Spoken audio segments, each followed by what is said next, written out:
We are already sister bonding here. This book, Exception, this is one of the best romantic thrillers I have read after a very long time. Finally, thank God. What was this book? Hi guys, welcome back to my channel Trishita Reads. I am Trishita, and in this month of December, I am doing a challenge. I am reading 31 books in 31 days, and welcome to the second week of this challenge. I am running a little bit behind in terms of editing and simultaneously reading one book every single day. So my videos are a little delayed, but I am hoping that you guys are enjoying me doing this challenge. So without any further ado, let's get on with this video.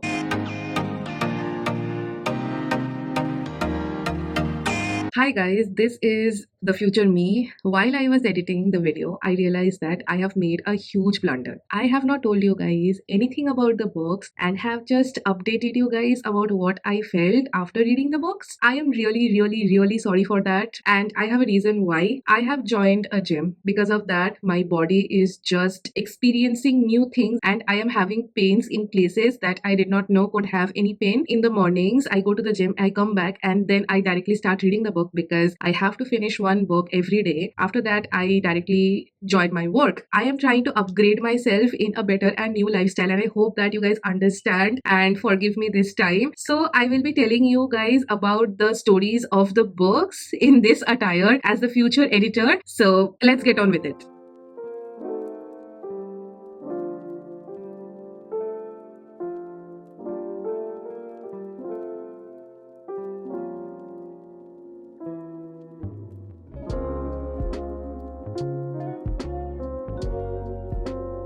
In the first day, I read Dark Tales by Vinita Coelho, and here's the story of the book. This book plunges you into the world of eerie encounters and unpleasant truths. This book has 11 short, chilling stories, and the topic of these stories vary from folklore to some true crime inspirations that the author has taken from the famous crimes that has happened in India, weaving together tales of supernatural that will leave you breathless. From the encounter with vengeful spirits to the presence of something unknown, each of the stories dives into the dark sides of human psyche. Some of the stories include two men haunted by a dangerous secret, a bride trapped in a cursed marriage, a child with an angelic face who brings misfortune wherever he goes. So that's the introductory story of this anthology. Now let's see what I have experienced after reading this book.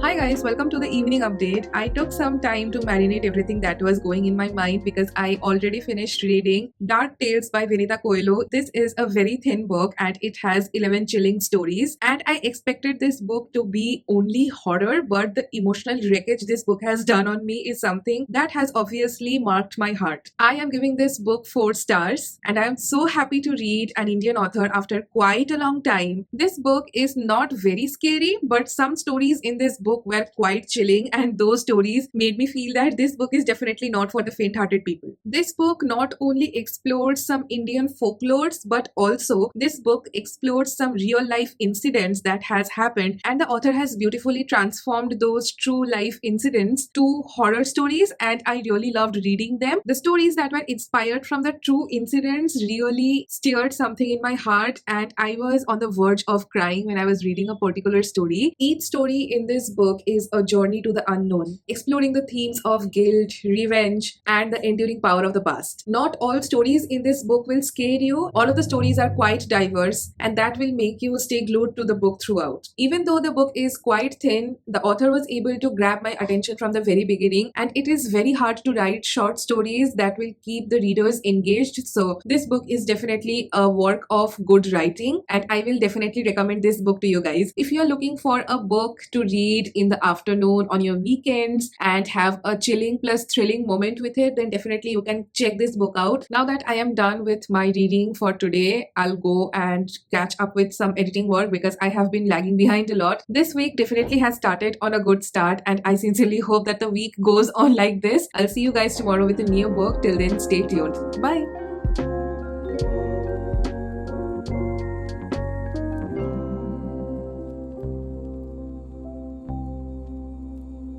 This is fun. So the main character of this book is Summer, and you know what her favorite sweet is? Gulab jamun, which is also my favorite sweet. So we are already sister bonding here. I'm loving this book. The next day, I read one of my favorite books for the month of December, and the book I'm talking about is Collide by Bal Khabra. As you can see from the cover of this book, this is a hockey romance, and the chemistry between these two is sizzling. Let me tell you a little bit about the story of this book. Summer Preston is a driven honor student, and she wants to become a prestigious sports psychologist. However, the only thing that she does not like is hockey. Due to some circumstances, she has to do a paper on hockey, and she has to interact with a player of hockey team to write her final paper for the honors, and that paper can make or break her career. So she gets dragged into a situation which is quite uncomfortable for her, and there she meets Aiden, the captain of the hockey team. Summer, whose nose is buried in the academic journals and her heart set on the future, is quite away from the ice rink, and she is obviously less thrilled about the situation. On the other side, Aiden is considered a hockey god whose only focus is on the games, and he is also equally less thrilled about this situation where he has to be with Summer in all of this situation of her interrogating him sometimes for her research paper. But as their forced collaboration unfolds, sparks start to fly. Their initial clashes give way to unexpected connections, revealing that even though these two people are quite different from each other, but deep down they are quite similar. Aiden at first resists to be a part of her research paper, but slowly and gradually he gets attracted to the witty and intelligent side of Summer. He basically is in awe with her unwavering spirit. Summer, on the other hand, even after having a emotional backlog with hockey, begins to see beyond the bravado around Aiden, and slowly she starts discovering that Aiden is genuinely a caring and a very sweet person. So this is the introductory story of this book. Let's see what I have felt after reading this book. You guys are in for a treat. Guess why I am smiling? I finished reading Collide by Bal Khabra, and I am giving this book 5 stars. My journey of reading sports romance started with Icebreaker. If you have read Icebreaker and if you have loved that book, go for this one and you will fall in love with these two characters. For me, this book is better than Icebreaker, and here's the reason why. First of all, it is very, very, very unique, you can say, to read about an Indian character or half Indian character. The main female lead's mother is Indian, and guess what? Her favorite drink is chai, and her favorite sweet is gulab jamun. She is my fictional sister. I did not expect that she is half Indian in this novel. Really, for me, it was such a surprise. And when the main character said that she loves gulab jamun, I was like, bro, you have sold this book to me. I am in love. You know, the main thing that lacked for me in Icebreaker was the ending. After the two people have confronted their feelings, after they have come out to each other that yes, they love each other, the ending is all rushed. But this book takes its sweet time where both of the families also get to know these two characters, and it is so sweet to read that the families approved and why the families approved, what actually happened, and also family drama that was in this book was satisfactory. The things that were happening because of a reason, and when the peak or the conclusion part where you can say the confrontation was happening was so satisfying, and I really loved how realistic and practical it was as well. It did not feel like the family drama was there just because the author wanted to include some complexity in the plot. It felt so real, so natural, and I loved every single bit of it. This book had no dumb fights. This book had no miscommunication. This book did not have any unwanted complexities, just the good parts. It is currently 8 p.m. and I am already done with this thick book, so you can understand how fast this book flies. Before starting this book, I was a little skeptical because in the back of my mind, I knew that since Icebreaker was my first hockey romance, I will be comparing that book with this one. But There were fortunately no similarities. This book turned out to be better in every other way. Do I hate Icebreaker now? Absolutely not. I love that book as well. But this book is in my priority if I'm recommending a sports romance to anyone. One lesson that I can take from this book is work can become overwhelming for us from time to time, but it is very, very necessary to let go sometimes and enjoy with yourself. You give yourself some self care time and you do the things that you want to do in that time. It is not necessary that you have to go to a party to enjoy or you have to drink to enjoy, but you can just sit with your favorite book or binge watch your favorite web series or movie and just call it a day. And on the other hand, Aiden was so cute in this whole book. Let me give you a small example. He never has chai in his entire freaking life, but just because Summer loves chai, he tries to make chai for the very first time in the kitchen and he serves her the chai without her even asking for it. How is this not adorable? Why people should not expect this from their partners? I am so freaking happy that this week is going so well with terms of reading, because the last week was moderate when it comes to me reading good books, but this week, wow. Yesterday I read a horror anthology that I really loved, and today I read a sports romance. Complete contrast, but I also loved this book as well. And with that note, I'll see you guys tomorrow with a new book that I hopefully will enjoy. Till then, stay tuned. Bye.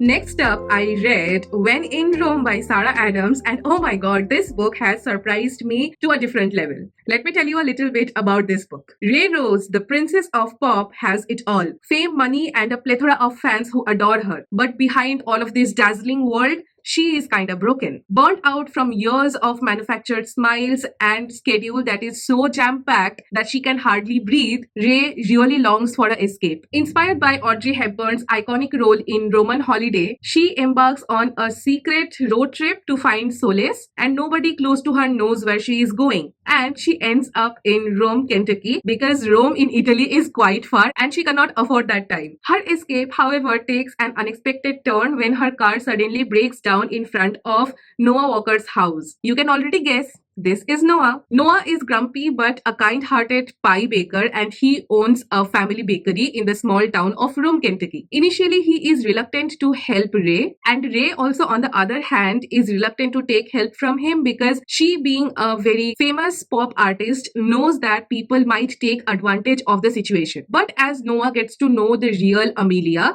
Ray is her stage name, the actual woman behind the pop star is quite kind-hearted, and she is desperately seeking for love and affection from the people close to her. She is an authentic woman and a very down-to-earth personality as well. As each day passes and Amelia kind of waits for her car to be fixed, she kind of also falls in love with the small town lifestyle, and also her heart is kind of falling for Noah as well. She starts finding warmth in Noah's company, as he is the first person she has met who has seen her as an actual human being and not a pop star. So this is the journey of Amelia kind of having a self-discovery along with falling in love with Noah, and also she has to prioritize things that are good for her which are long overdue. Who said that pop stars don't live in gilded cages?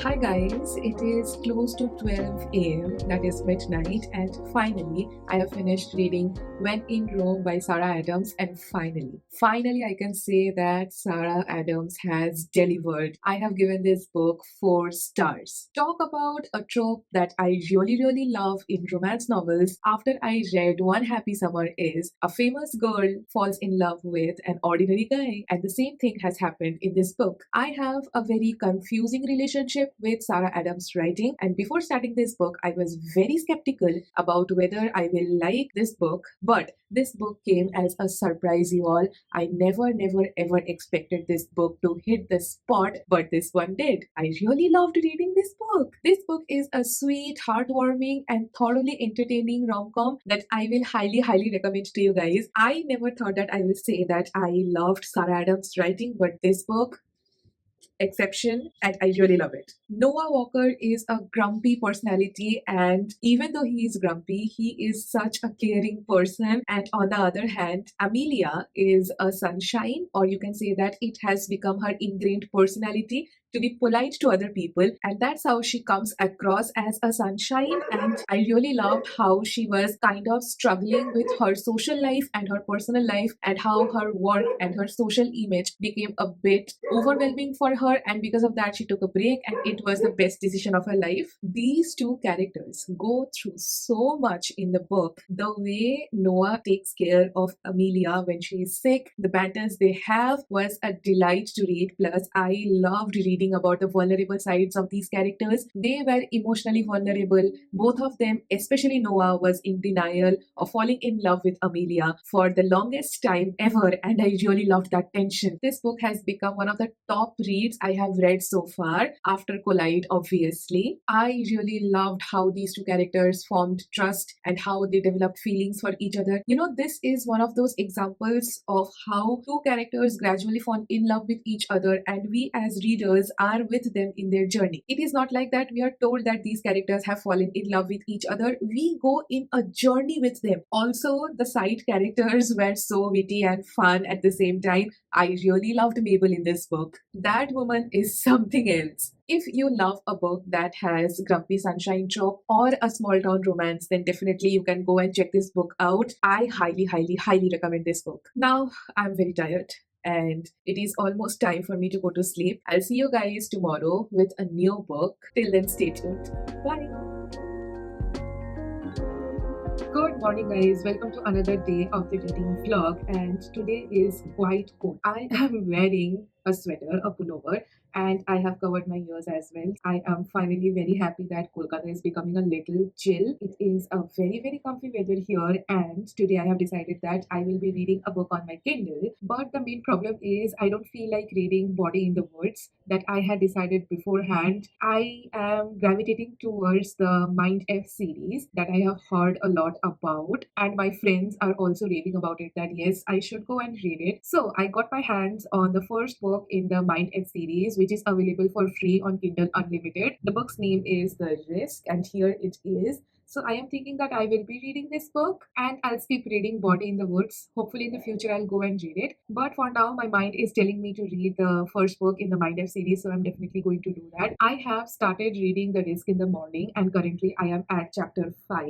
And we always have some different kind of quotes by Albert Einstein in the beginning of every chapter, which is so nice to read because these quotes are not about science, okay? These quotes are kind of dark if you relate the quotes with the book and the concept of the book and the chapters, which is amazing because you kind of get to see another side of Albert Einstein, and I'm really loving that. Let me tell you a little bit about this book because I think that I am going to sell this book to you. The dedication of this book itself is so good. Let me read it to you. This is for the ones who lost their voice. This is for the ones who wish they could be Lana Myers. This is for the ones people still whisper about. This is for the ones who fight every single day to forget. You are not alone. The main female character of this book is Lana Myers, and she has gone through something very dark that has made her do things that she is doing in this book. She is doing some really dark things. She has been killing people, but we don't know why she is doing this and why, on what basis she is choosing her victims. And one day when she is having coffee alone, sitting there doing her own business, a random person comes and tries to flirt with her, but she doesn't like that at all, and she just shoos him away. When she reaches the counter to pay her coffee bill, she gets to know that a person has already paid her bills. She now wonders who is it, and then she gets to know that it is that person's friend who was trying to flirt with her, and then she decides that she'll just go and pay the money to that guy. But when she goes, they have a conversation, and this guy guy said that this was the best entertainment that he has got in a very long time. So he thanked her for that, and that's how she started liking this guy a little bit. His name is Logan, and he works in FBI. He is a serial killer profiler, and he is one super busy in his life because his career demands him to be. And second thing is, he has seen so much around him. I mean, the bad people doing bad things, that he is very skeptical of going in a relationship with any person. And when he sees that Lana is someone that has piqued his interest after a very long time, he does a profile check on her, and guess what? She comes clean. She has no police records. But on the other hand, she is also doing things that normal people don't do, and he doesn't know anything about it. She is basically killing people, and he is trying to catch the killer without even knowing that she is the one who is doing it. It is kind of a cat and mouse game, and Lana knows that Logan is trying to find the killer, but she also cannot stop falling for this guy. That can be literally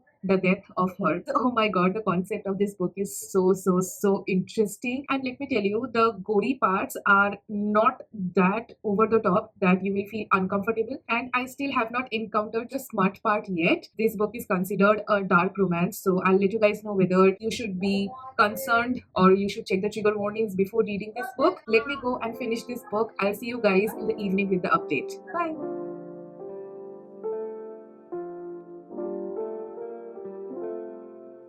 Hi guys, welcome to an early evening update. It is currently 6 p.m. and I finished reading The Risk by St. Abbey, the first book in the Mind F series. This book was surprisingly very short and I enjoyed this book to my fullest. I am giving this book 5 stars. Now, initially I dismissed this book because of the cover. As you can see, it is quite explicit, but this is an example of how covers can be deceiving, because this is one of the best romantic thrillers I have read after a very long time. This book was a wild ride. This book is incredibly dark and intense with respect to it being a thriller, and also the romance was not over the top. The author's writing style is first of all phenomenal. I flew through this book and I did not have any hiccups when I was reading this one. This book is considered as a dark romance, but the spicy scenes in this book was quite normal, and those spicy scenes were also less if I compare it with a contemporary romance that is releasing nowadays. A green signal from me. The pacing of this book is perfect. The twists and turns were not that much, but whatever was there, it was good. This book is the first book in the series, so obviously this book has ended in a cliffhanger, but the cliffhanger was so good that I just want to leave everything and directly jump into the second book, but I'll not do that unfortunately. Some of the introductory themes that I found in this book were revenge and violence, obviously, and serial killing,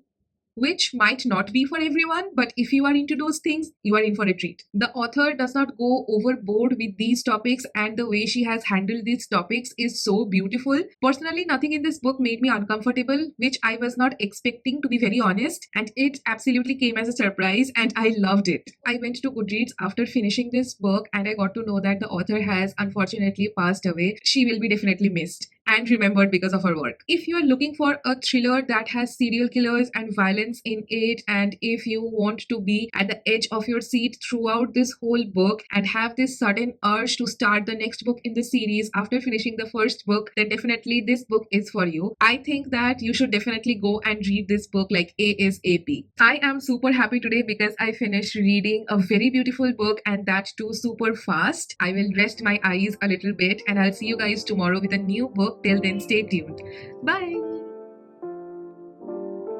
The next day, I read The True Love Experiment by Christina Lauren, and let me tell you a little bit about this book. Felicity Fizichin is a romance novel writer, and she has written swoon-worthy and heartwarming romance novels for her readers, and she is considered the queen of romance. But when she faces a daunting task of giving a commencement speech, Fizzy confronts a very harsh truth about her life. Her romantic life is far away from all of those romantic novels that she writes. And here enters Connor Prince, who is a documentary filmmaker, and he is facing an unexpected career shift. His boss wants the TRP to go high, and because of that, he is given a task of creating a reality TV show, but he does not know how to because this is not his forte. Desperate to find a compelling lead that people will absolutely love to watch, Connor stumbles upon Fizzy, whose name is considered to be synonymous with romance. Connor and Fizzy then have a deal. Connor suggests her that he will make a reality TV show where Fizzy will will go through her dating life and she will discover new things about dating culture. And on the other hand, Fizzy will also get new concepts that she can apply and write her new upcoming novels. Fizzy initially is very hesitant, but she is also kind of intrigued by this challenge and proposal.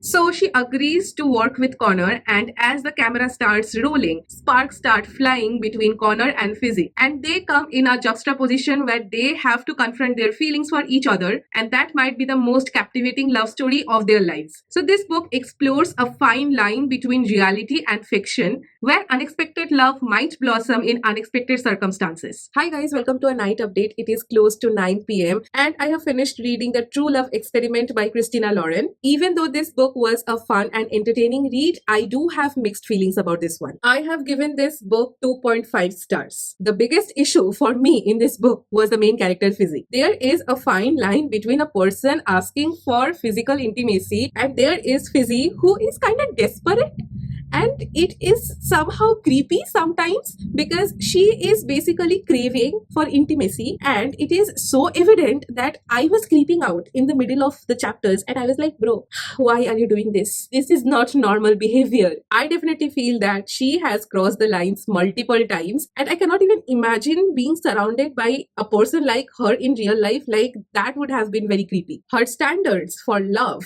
were fluctuating throughout this whole book, and guess what? Why it was fluctuating? She was fluctuating her standards based on situations that made her so inconsistent, and that made me dislike her so much in this book that at some point I thought of just closing this book and call it a day. But unfortunately, I thought that I have to finish this book, so I did it. Now that I'm done with my small rant, let me tell you about the strengths of this book. The banter between Fizzy and Connor was the thing that kept me going in this book, and also I loved their chemistry, which might seem over the top sometimes, but it was definitely digestible and way better than Fizzy's characteristics. However, to be very honest guys, this book has nothing more to provide, nothing unique to provide. I have read a lot of romance novels in the past few days, and currently I feel that this book is just the same, following the same tropes. Cute characters, a predictable plot twist, and obviously a lot of steamy scenes. That's it. So will I recommend this book to you guys? If you ask me, no. I have read better romances in this week, so if you want to, then you can go and read When in Rome, which is a small town romance, and if you want to read a sports romance, then you can read Collide by Bal Kabra. Those books are way better than this one. Definitely you can skip this book. Now that I am done with my reading, finally, thank God, I'll just go have my dinner and then sleep. I'm very tired because this book has just fried my brain. I need to sleep and rejuvenate my brain. I'll see you guys tomorrow with the next book. Till then, stay tuned. Bye.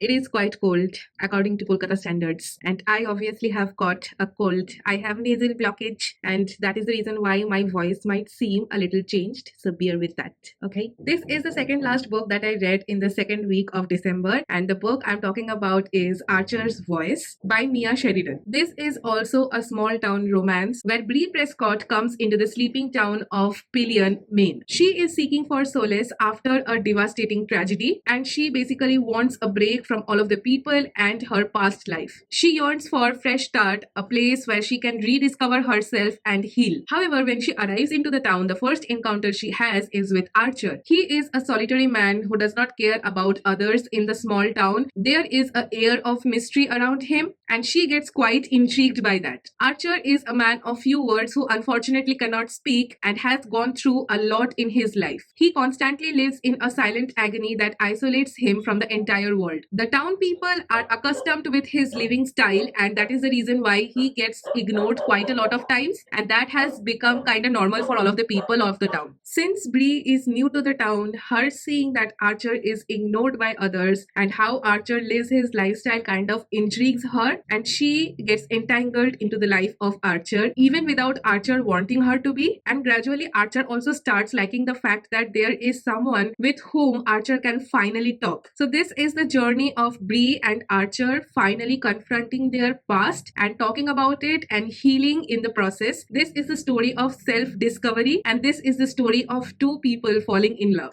Hi guys, welcome to the evening update, or you can say night update, because it is currently 8:30 p.m. and I have finished reading Archer's Voice by Mia Sheridan. I have rated this book 4 stars. I finished this book at around 8 p.m. only, but I just wanted to go to Goodreads and see whether the feelings that I'm having about this book after reading it is kind of mutual to others as well. I needed some validation because it seems like this book has captivated a lot of readers and a lot of people love reading this book. But while I enjoyed reading it, but it was not quite the 5-star read that I was expecting this book to be. The first half of the book was truly captivating. The story of Archer, who cannot speak, has been misunderstood by his community throughout his whole life. And Bree, who sees him for the very first time beyond his silence, is truly captivating. And I really loved reading the first section of this book. Their connection, the way they communicated with each other through sign language, is incredibly touching. I really love the fact that Bree kind of went against the community and only listened to her heart when it came to her feelings about Archer and when it came to her giving a chance to Archer as well. And on the other side, I also loved reading about how Archer was vulnerable and how he was having trust issues of whether Bree will find him important enough to keep him in her life and whether he is worthy enough to be her partner or not. I really love the dynamics of these two characters where they were feeling so many emotions, but they were very clear about their feelings towards each other. However, the magic seems to fade a little bit from the second half of this book. The romance initially was very magical, but when the second half started, that is the middle of the book, the story started becoming a little cliched and it was obviously predictable. I felt like the romance was a little bit dramatic, especially when it came to Bree's POV chapters. I don't know whether you guys have read Nicholas Sparks' novels or not, but the ending of this book kind of made me remember his books. I am kind of happy and kind of sad because I was expecting a little more from this book. One thing that I did not like in this book was the repetition of the spicy scenes. After a point of time, those scenes were just there to make the book spicy, and I was not liking that, to be very honest. A few smutty scenes could have been easily deleted from this book to make this book shorter, and those scenes kind of disconnected the flow of this book for me. However, after finishing this book, I can say that this is a decent romance novel. There are a lot of undergoing themes going on that I really loved in this book. For example, how communication is important in a human being's life, how self-discovery is also important, and how sometimes you just have to trust the process. I was expecting this book to be a 5-star read, but it is not that bad, guys. Will I recommend this book to you? Absolutely yes. If you want the old vibes of Nicholas Sparks books mixed with modern romance novels that are coming out, then definitely Archer's Voice is the perfect choice for you. If you are okay with skipping a few smutty scenes if needed, then definitely go for this book. I am kind of sad today because I was expecting a lot from this book, but that is my personal biasness talking here. I do feel exhausted today, and I don't know, I don't want to read a romance novel tomorrow, but I have to. In the next week, I'll pick up more thrillers or fantasy novels just to give my mind a little bit of break. I'll see you guys tomorrow morning with a new book, and yeah, till then, stay tuned. Bye.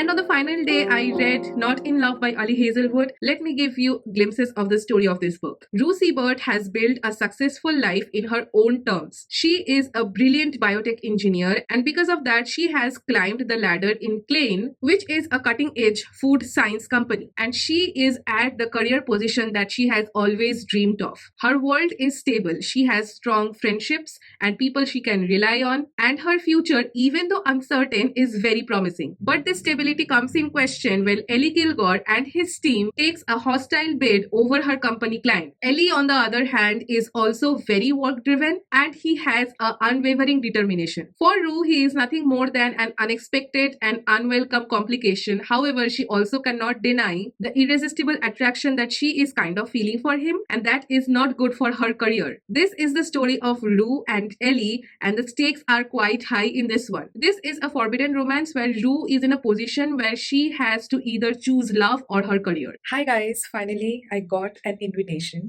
and I'm going on a wedding today. I think you are seeing me at my finest right now because the way I look in my videos is just...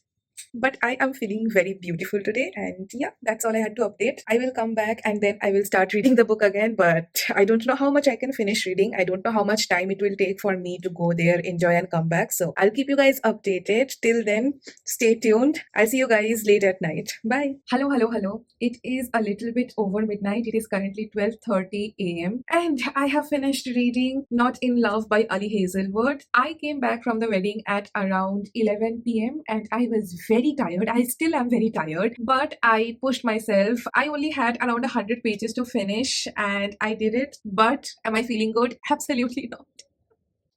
What was this book? Why is my emotion of not liking Ali Hazelwood's books is coming back in a full force? I am giving this book 2.5 stars. After reading Love Hypothesis, I hated the work of this author, but when I read Love Theoretically, I really liked the work of this author. But then I read Loath to Love You, and then I again had conflicting feelings about her work, and then I read Not in Love, and again my conflicted emotions about her work is resurfacing, and I don't know what to do. This book is a little different from those typical Ali Hazelwood's books. We are dealing with high stakes, business rivalry, enemies to lovers here, and I was expecting a lot because generally she writes STEM romances with a lot of smut. But this was a business rival romance with a lot of smut. The two main characters, Rue and Ellie, were very driven towards their work, and to some extent, I could relate to them. But apart from that, they are very, very, very one dimensional, and just because of the characters, the book felt flat for me. To be very honest, the corporate world and the business world explained in this book felt a little bit far fetched for me, a little bit overdramatic, just to keep that high stakes thing going on throughout the whole book. And that is the reason why I could not connect emotionally with this story. I would have enjoyed this book a little bit more if I was reading this book at a leisure pace, but I do feel like the ending of this book was a little bit of a hodgepodge. The main issue for me in this book is not the characters. The main issue for me in this book was the romance. Where is the chemistry? Left in the bed. I did not see any chemistry between these two characters outside the smutty scenes, and I was just craving for some emotional development between these two characters, some spark, but unfortunately that did not happen. This book definitely felt like a insta-lusty book, especially from Ellie's POV. I genuinely craved for more character depth and more emotional depth in both of these characters, but it was not there. Now, is this book as bad as Love Hypothesis in my scale of rating her books? Absolutely not. This was still better than Love Hypothesis. Ali Hazelwood's writing is quite sharp. It is captivating. It will make you glide through the book fast, but the steamy scenes were so intense throughout this book, I just simply could not see anything beyond that, and that is the reason why this book was a bummer for me. So will I recommend this book to you? Maybe if you are a fan of Ali Hazelwood's work and if you have read a few of her previous works and love her books, then definitely you can go and check it out. But if you are going to introduce yourself to her work for the very first time, then definitely I'll suggest only one book to you by her, and that is Love Theoretically. It was a good book. It had emotional depth and it has character depth and development as well. So this is a maybe recommendation from my side. So do what you will with this fact. Now I am done with my reading and I am very tired, and I'm so happy that I finished reading this book, completing my challenge for this week. I have somehow managed to finish 7 books in 7 days. I cannot keep my eyes open. I just want to sleep because my belly is full of good food. So stay tuned for that. Bye. So these are all of the books that I have read in the second week of December, and it was a good ride. Apart from 2 books that I did not like reading that much, most of the books that I read in this week were actually really amazing, and I got 2 5-star reads as well. I am feeling so happy to say this, that out of the 7 books that I have read this week, I can recommend you guys 5 of the books. So here are all of the paperbacks that I can recommend you. This is a horror thriller, this is a sports romance, these 2 are small town romances, and one is a dark romance, that is The Risk, the first book in the Mind F series. And that is the best way to sign off from this week. Thank you so much guys for watching this video. I hope that you guys are enjoying this series of challenge. I am kinda exhausted with all of the romances that I have read. I am definitely going to read more thrillers and fantasy novels next week. So stay tuned for that. I'll see you guys in the next video. Until then, if you like watching content like this, do consider liking this video and subscribing to my channel. Till then, turn those pages and keep on reading. Bye!